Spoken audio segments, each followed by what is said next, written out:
Illinois holds its primary elections next week. Governor Bruce Rauner, a Republican, faces a stiff challenge from Jeannie Ives. Reports say Rauner has a 7-point lead, but the National Review, a conservative magazine, says he has alienated some of the state's conservatives. As governor, he signed bills allocating taxpayer funds for abortion and backed sanctuary state legislation in Illinois.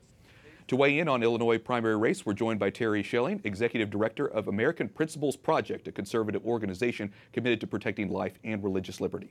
Terry, welcome back to the program. Thanks for having me. We just heard, as I mentioned, National Review has endorsed Jeannie Ives for the governor of Illinois and saying that the incumbent really hasn't stepped up on some of these abortion issues and alienated some conservatives. Is this something we're seeing with other Republicans? And what does this mean, do you think? Well, we're seeing this across the country, not widespread, but we are seeing some Republicans capitulate on these issues, and it's really concerning. However, what's really hopeful about this is that Jeannie Ives has built a campaign in just a few short months, and she's bringing the fight to Rauner. You just mentioned that she's within the margin of error, within 5 to 7 points, and that's really hopeful. This whole movement is brought up because of Bruce Rauner's betrayal of social conservatives. He signed that pro-abortion bill that forces people to go against their conscience and forces taxpayers to pay for abortions after promising that he had no social agenda. It's over the top, and I'm really glad that Jeannie Ives is stepping up to the plate to push back against Rauner. This is about the people and whether or not the people can push back and hold their elected officials accountable. And I think that she's going to have a pretty big upset next week. Okay, so obviously that's a big governor's race. Let's also talk about the Democrats, because there are 6 running in primaries for governor.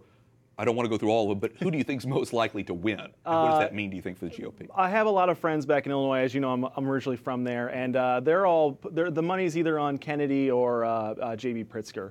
I think J.B. Pritzker is probably going to bring over the top. He's very radical. He's very extreme. I think that if it's Jeannie Ives versus J.B. Pritzker in the general election, we could see a Republican victory. Interesting. There's another primary race in Illinois, since we're still on there, that could affect the pro-life movement in Congress. Democratic Representative Dan Lipinski is one of the most pro-life Democrats on Capitol Hill. We've interviewed him here on this program. He's facing a tough primary challenge.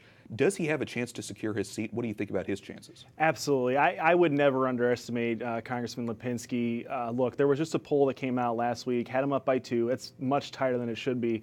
But I think it reflects the reality of a Democratic Party that is going very far to the left. You're seeing this movement within them, college campuses, with our politicians that are elected. They're getting less and less tolerant of alternative viewpoints. And the unfortunate thing is Dan Lipinski actually represents his district overall. He has a Catholic Democrat district south of Chicago. He's a great man, and he has so much integrity. You know, I was reminded yesterday that he was one of the few Democrats that are actually pro-life that defected from the Bart Stupak group of pro-life Democrats that betrayed the entire country with Obamacare. I think Lipinski will pull it out. I know that friends of ours at the Susan B. Anthony list are going out there this weekend to campaign for him, which typically they support Republicans, but because Dan Lipinski's been so good and for so long, exactly, he's got a solid record, and they're going out to actually help a Democrat, which is very rare for them, but it's the right thing to do, and I think they made the right call. It'll be interesting to see how some of these races shake out. Terry Schilling, Executive Director of the American Principles Project, thanks so much for talking with us about it. Hey, thanks for having me, Wyatt.